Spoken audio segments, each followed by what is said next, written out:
Eu vou ler, eu peço que os irmãos acompanhem. Romanos 9, 1 a 18 está escrito: Digo a verdade em Cristo, não minto, testemunhando comigo no Espírito Santo a minha própria consciência. Tenho grande tristeza e incessante dor no coração, porque eu mesmo desejaria ser anátema, separado de Cristo, por amor de meus irmãos, meus compatriotas segundo a carne. São israelitas, pertence-lhes a adoção e também a glória, as alianças, a legislação, o culto e as promessas. Deles são os patriarcas e também deles descende o Cristo segundo a carne, o qual é sobre todos, Deus bendito para todos sempre. Amém.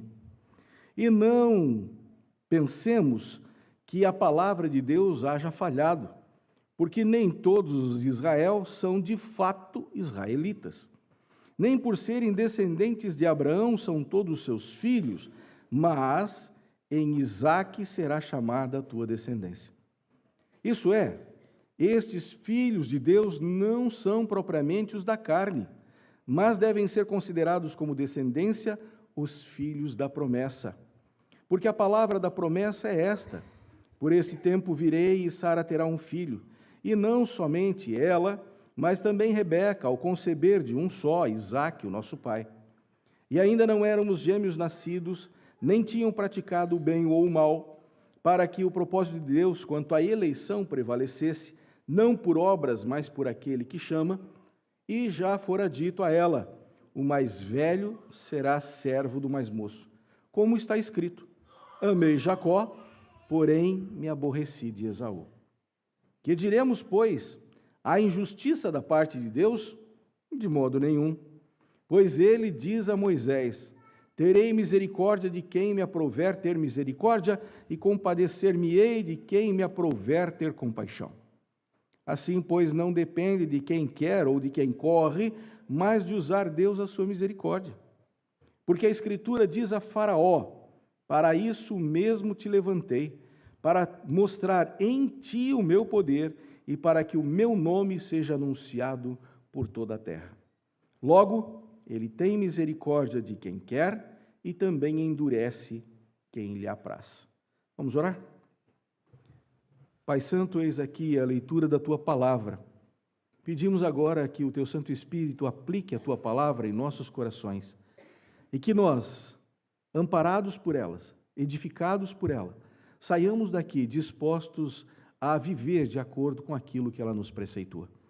Ó Senhor Todo-Poderoso, abre os nossos olhos, abre o nosso entendimento, abre o nosso coração para ouvir a Tua voz nessa noite. Nós pedimos isso no nome santo de Jesus. Amém. Muito bem, meus queridos, o tema dessa noite está ali já no verso de número 2. Paulo vai dizendo que tem grande tristeza e incessante dor no coração.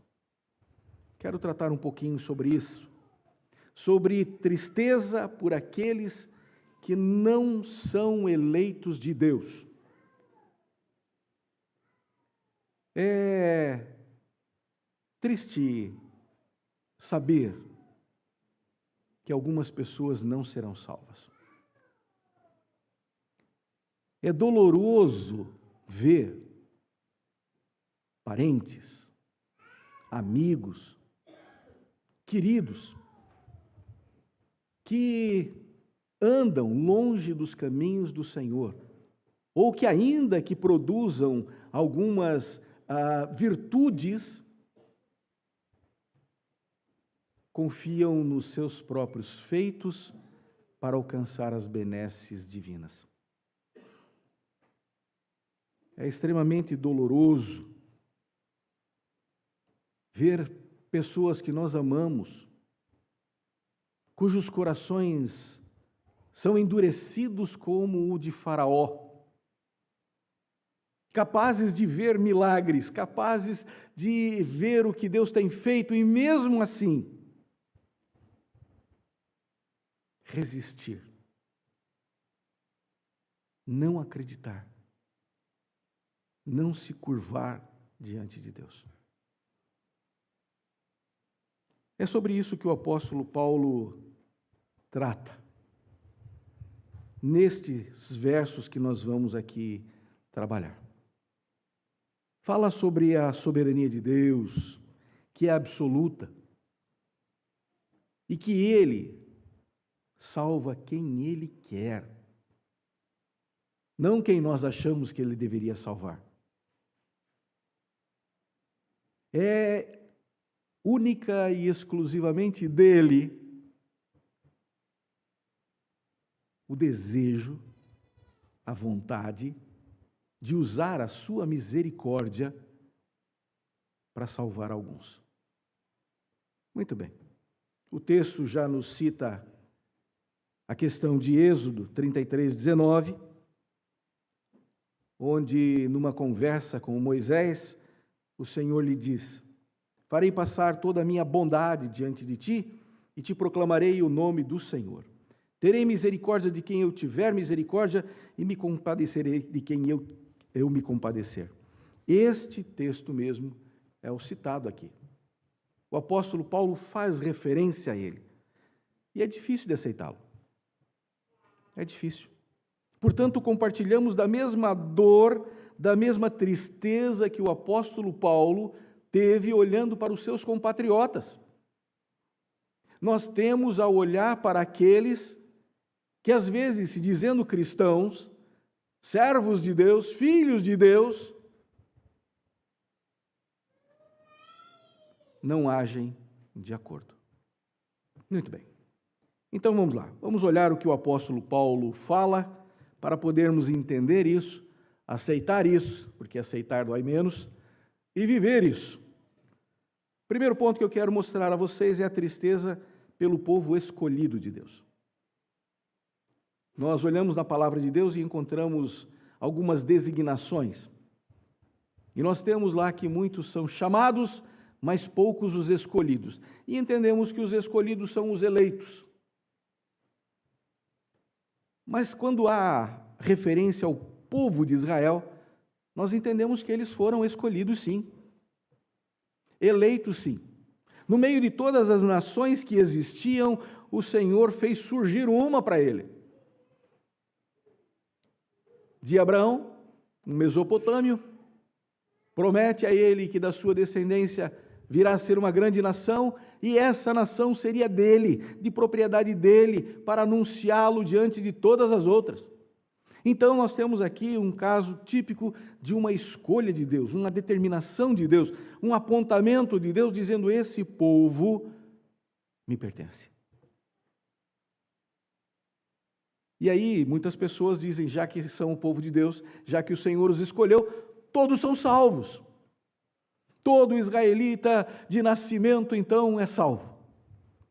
E o apóstolo Paulo vai combater esse sofisma, essa ideia errônea, dizendo que nem todos aqueles que são israelitas são, de fato, israelitas. Mas isso veremos no tempo certo. O que eu quero mostrar aqui no verso 1 é que Paulo inicia o seu testemunho dizendo assim: quero tomar como testemunha o próprio Espírito Santo, de que eu estou com os mais profundos sentimentos verdadeiros para com o meu povo, para com o povo de Israel. Então vai lá, ele vai dizendo assim: digo a verdade, não minto. A palavra mentir aqui é pseudomai, é traduzido como mentir, mas tem a característica de falsidade, de uma questão de aparência. O apóstolo Paulo está dizendo: olha, eu estou falando, não é da boca para fora, não é para parecer, não é de fato isso. Eu sinto isso. Uma profunda dor e uma profunda tristeza por aqueles que estão perdidos, por aqueles que estão perecendo, por aqueles que não são escolhidos do Senhor. Ele faz questão de se referir à sua consciência, capacidade de discernir entre o certo e errado, aquilo que é moralmente aceitável. Ele diz: olha, eu estou aqui cônscio disso, de todo o conhecimento bíblico que eu carrego, de tudo aquilo que eu entendo de Deus e do povo de Deus. eu tenho grande tristeza e incessante dor no coração. Eu quero agora fazer aqui um paralelo, e eu quero que os irmãos, por favor, acompanhem isso. Se coloquem no lugar de Paulo. Vamos fazer aqui um exercício de empatia. Ele, chamado por Deus, eleito por Deus, pregador do Evangelho, assim como você foi, assim como você é, chamado por Deus, amado de Deus, chamado para pregar esse Evangelho às outras pessoas. Ele que tinha grande amor pelos seus, pela sua nação, eu gostaria de evocar exatamente isso também no seu coração. Nós temos uma nação, fazemos parte de uma nação que se diz cristã e que está perdida nos seus delitos e nos seus pecados. Nós temos uma nação abençoada por Deus, e isso é inegável. Nosso território, nosso povo, é um povo abençoado por Deus.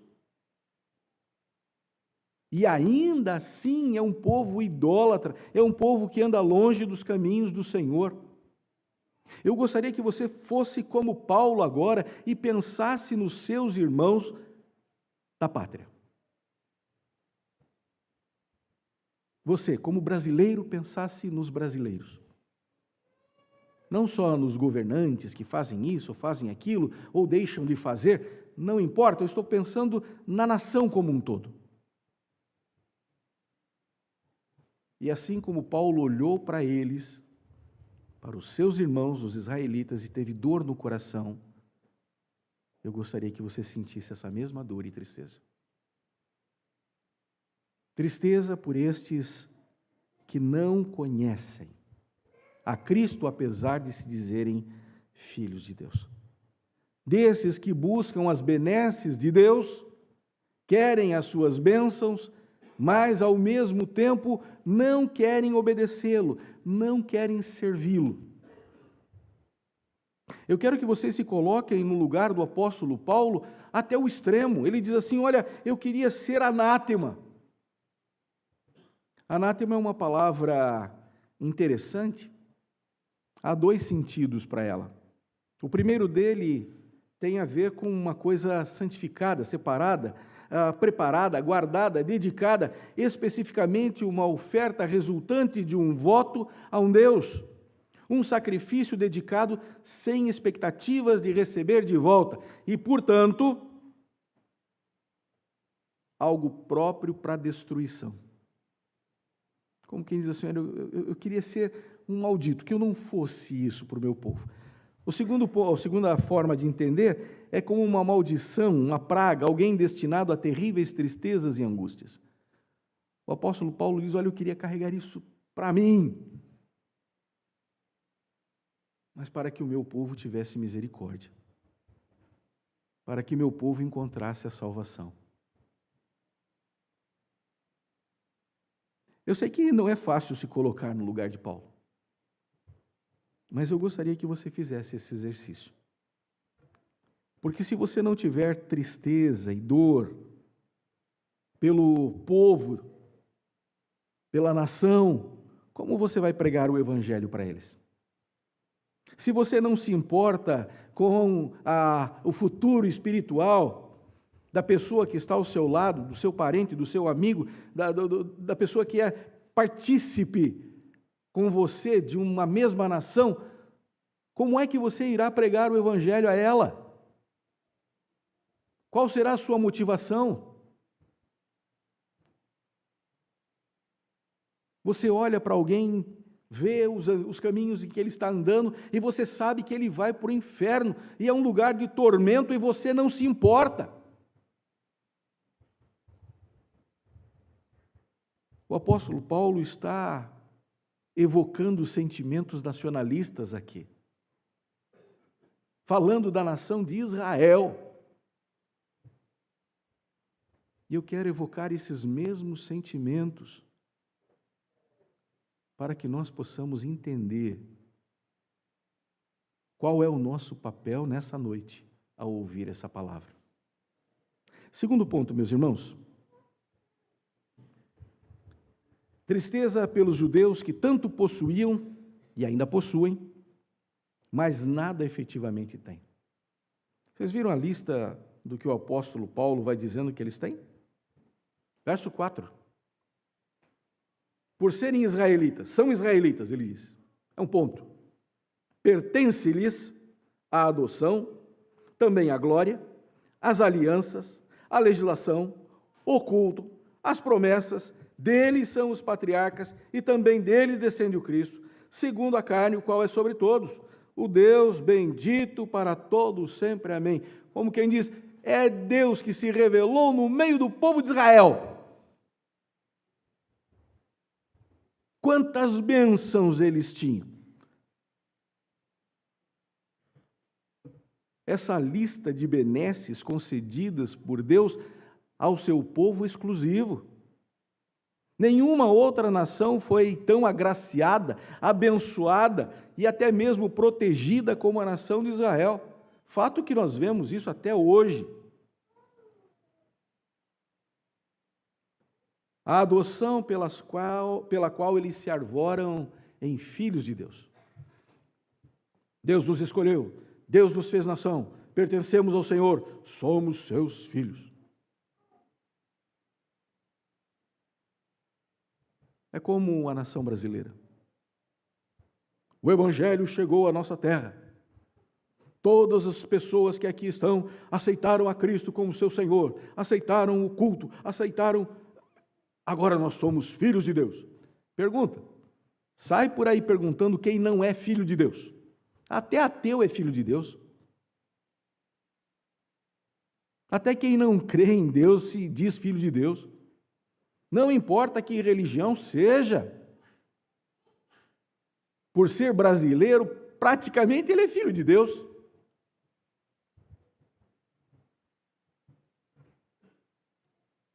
Paulo vai falando dessa glória revelada a eles em Cristo Jesus. Fala das alianças que Deus fez com ele. Aliança na sua palavra, que a palavra que nós temos à mão vem de lá. A aliança que o Senhor fez com aquele povo e que hoje nós temos em Cristo Jesus, vem deles. A história sagrada do Antigo Testamento, que tanto nos edifica e nos dá a origem daqueles que creem em Deus, porque sempre foi pela fé. Sempre foi pela fé. Vem deles. Fala dos patriarcas, e ele aqui, Paulo vai dizendo para eles a respeito do melhor e do maior deles, que foi Abraão. Muito bem. A respeito dos patriarcas de Abraão, ele fala no verso de número 7, que nem todos os descendentes de Abraão são filhos de Deus. Abraão é chamado até hoje de pai da fé. Nós, como crentes em Cristo Jesus, hoje também usamos Abraão nessa mesma qualificação. Porque entendemos que ele foi o primeiro a quem o Senhor se revelou de maneira tão intensa e disse: saia, venha, vamos fazer uma nação juntos. É a ele que ele se revela como Deus que fala, como Deus que vê, como Deus que anda ao lado na peregrinação e protege. E é pela fé que Abraão é justificado, não por obras, pela fé. Já vimos isso nos capítulos anteriores. É a mesma fé que vai demonstrar Isaque. E é a mesma fé que vai demonstrar Jacó. E é por isso que no Antigo Testamento nós temos o Deus de Abraão, de Isaque e de Jacó. Um Deus individual, um Deus pessoal, Um Deus que se revela nessa caminhada, que não é por atacado, é um a um, pessoa a pessoa. Muito bem. O apóstolo Paulo vai falando de tudo aquilo que os judeus tinham. Tinham para eles e tinham para mostrar ao mundo, mas que no final das contas acabavam não usufruindo como deveriam. Não conseguiam entender, não conseguiam aceitar, não conseguiam tomar isso de Deus. E faziam os seus sacrifícios, e faziam os seus cultos a Deus, e faziam de tal maneira que era por obrigação e não por amor. Abram lá, por favor, Malaquias, capítulo 1, versos 13 e 14.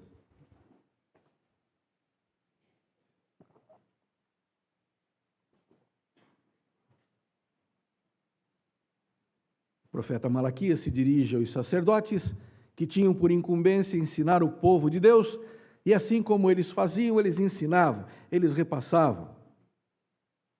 Malaquias capítulo 1, versos 13 e 14 diz assim: E dizeis ainda, que canseira, e me desprezais, diz o Senhor dos Exércitos.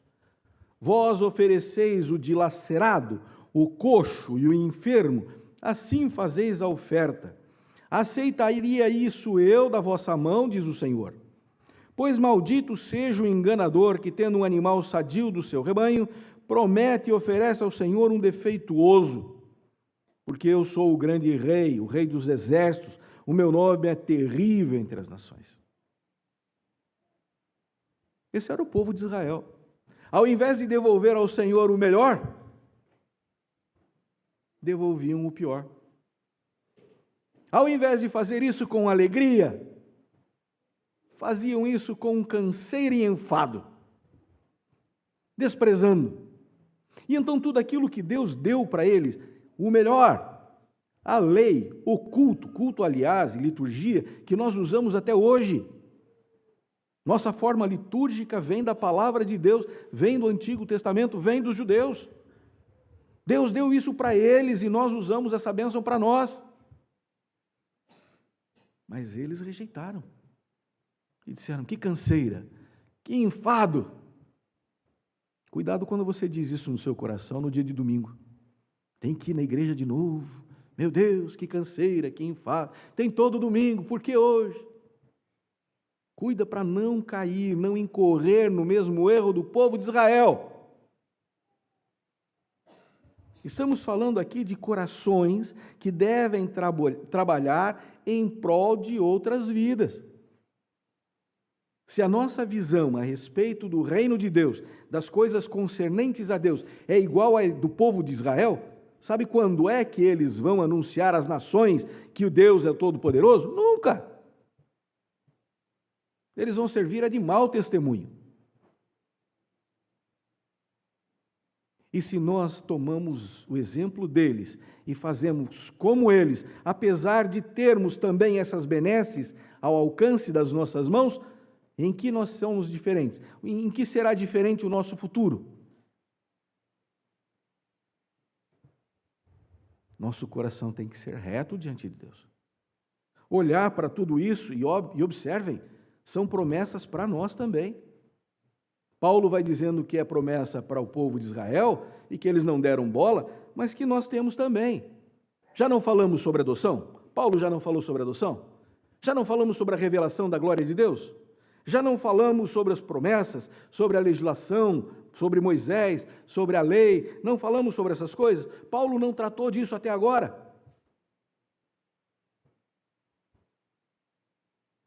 Tudo isso nos pertence também. E como nós estamos olhando para essas coisas? Como nós estamos assimilando isso e glorificando a Deus e dizendo, Senhor, eu quero repassar isso, eu quero ensinar isso, eu quero que outras pessoas também sintam o mesmo que eu sinto. Eu creio que é um sentimento comum aqui.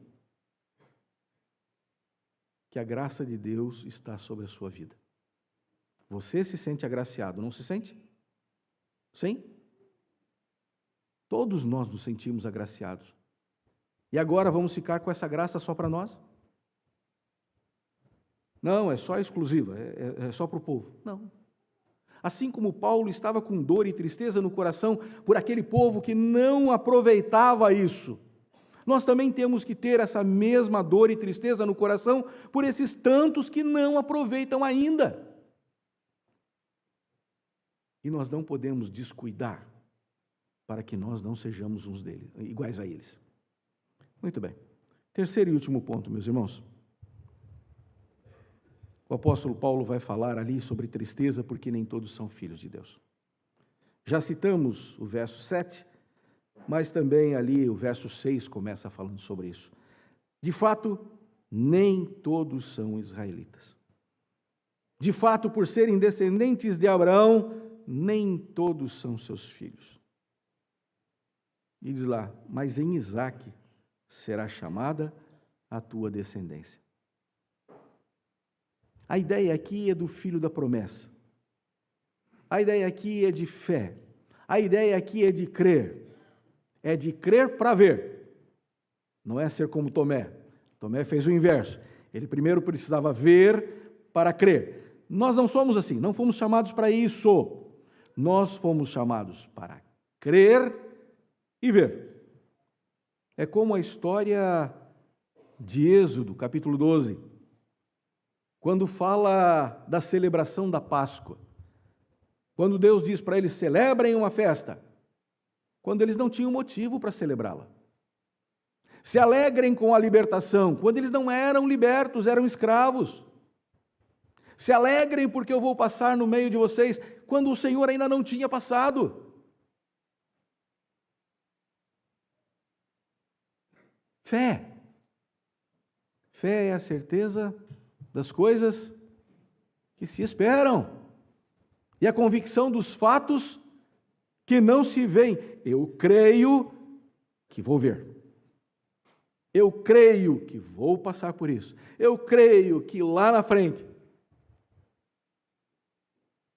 Isaque não havia nascido quando o Senhor prometeu a Abraão. E Abraão creu. Creu no Senhor e isso lhe foi imputado por justiça. Os filhos de Deus são caracterizados por essa fé. Quando ouvem o Evangelho, que faz isso, que transforma vidas. Não é por ser filho numa questão hereditária. O apóstolo Paulo vai falando sobre isso, né? Nós temos até um ditado popular que diz que filho de peixe, filho de cristão, não é cristãozinho, não. Não é, não. Essa máxima não se aplica à fé. Fé é algo pessoal.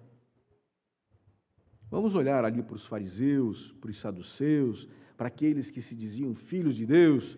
Olha o que Jesus diz para eles em Mateus, capítulo 3, versos 7 a 9. Na realidade, foi João Batista quem disse.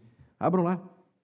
Mateus 3, verso de 7 a 9. Olha como João Batista os confronta.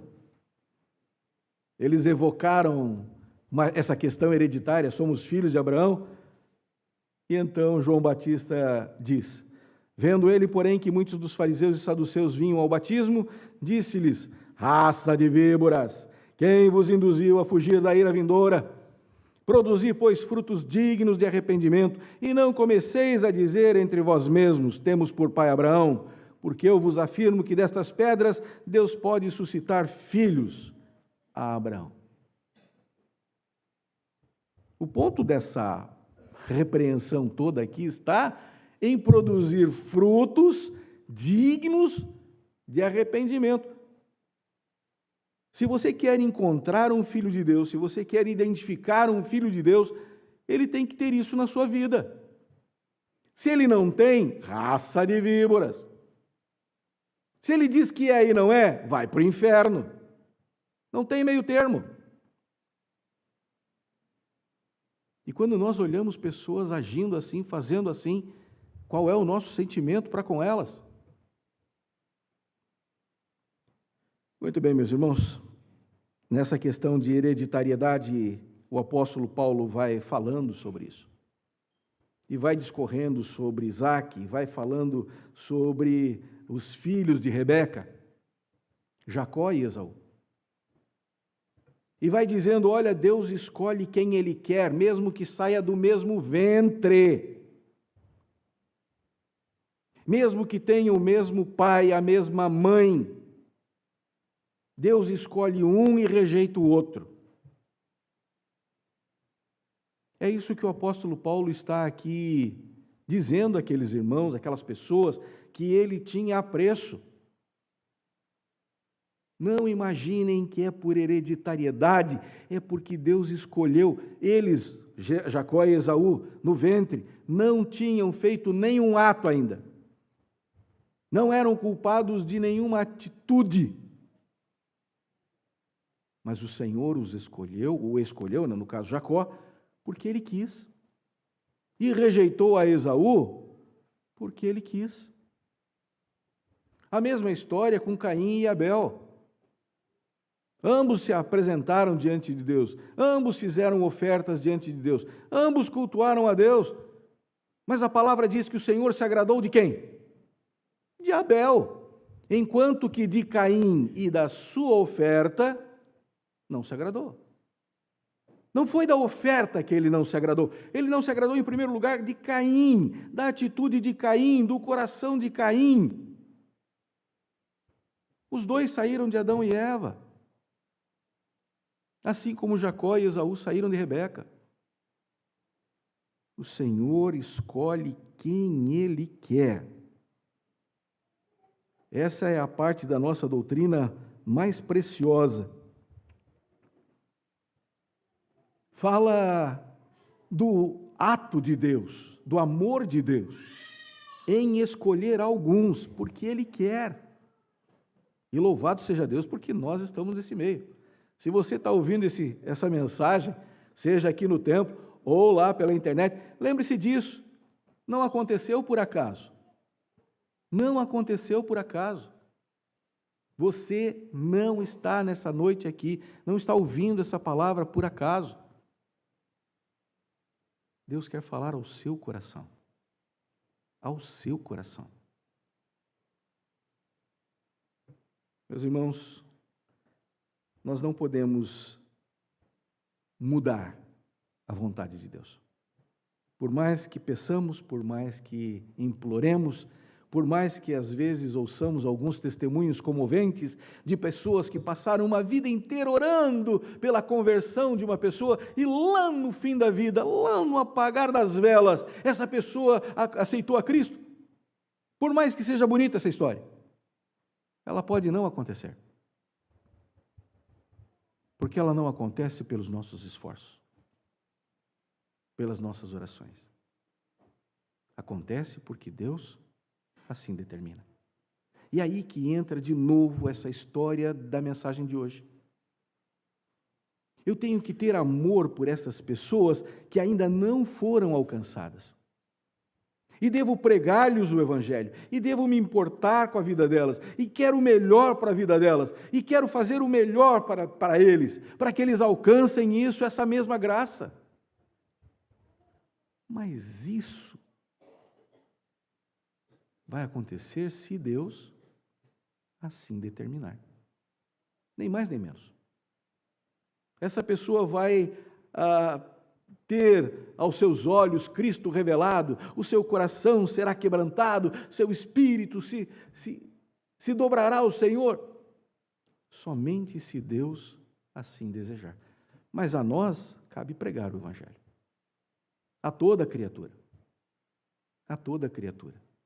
E nós não podemos endurecer o nosso coração e como alguns que se dizem calvinistas, que se dizem reformados, e dizem, não, eu posso cruzar os braços, porque eu não preciso fazer nada, porque Deus já tem os seus eleitos, Ele vai dar um jeito, Ele vai fazer, Ele vai... Não é assim que a palavra diz. A palavra nos diz que nosso dever é obedecer e pregar o Evangelho a toda criatura. Não é cruzar os braços. É amar essas pessoas que estão perdidas nos seus delitos e nos seus pecados e querer que eles saiam dessa vida. É ter o mesmo sentimento que está aqui corroendo o coração do apóstolo Paulo. Não há lugar no reino de Deus para pessoas que não têm esse tipo de misericórdia. Precisamos, meus irmãos, aprender a obedecer. Precisamos, meus irmãos, aprender a ler a Bíblia, a olhar para isso e entender que é para a nossa vida também. Paulo entendia e aceitava a soberania de Deus, que elege alguns para a salvação e outros não.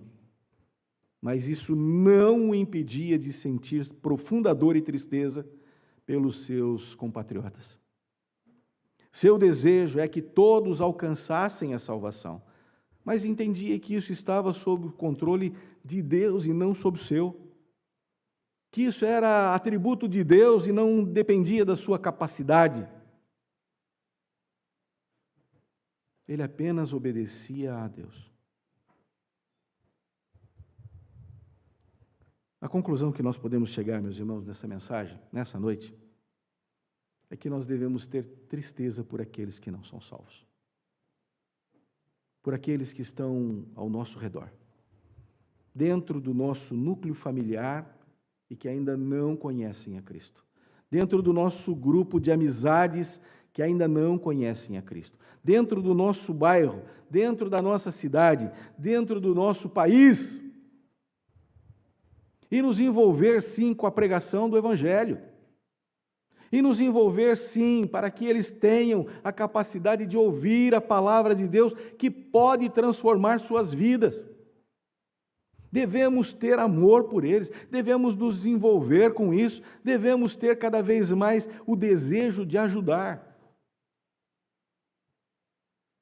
Não podemos cruzar os braços. Não devemos cruzar os braços. Devemos amar, sofrer. Amor é sofrimento também. É só olhar para Jesus Cristo. É só entender que o Senhor nos amou tanto que foi para a cruz, que nós vamos entender que amar é sofrer. Vamos nós, meus irmãos, amar como o apóstolo Paulo está nos ensinando aqui. Tenham tristeza e dor no coração, incessante dor no coração, por aqueles que ainda não ouviram o Evangelho, por aqueles que não encontraram ao Senhor Jesus Cristo como seu Senhor e Salvador, e que se enganam, e que se iludem, se dizendo filhos de Deus. Filho de Deus é somente aquele a quem o Senhor se revela e aquele a quem Ele quer se revelar.